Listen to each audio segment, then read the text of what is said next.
In front of me is OUKITEL G2, and today I would like to show you how you can add audio or video file to text message. Begin by launching messages and selecting or creating a chat.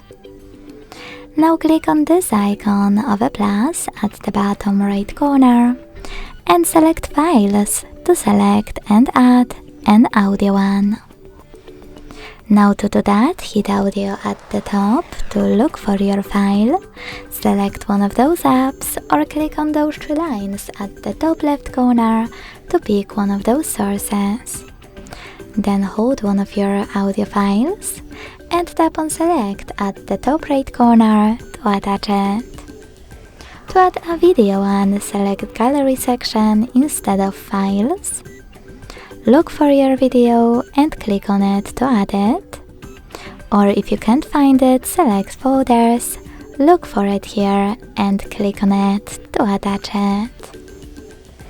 Thanks so much for watching. If you enjoyed this video, leave a like, comment and subscribe. Bye!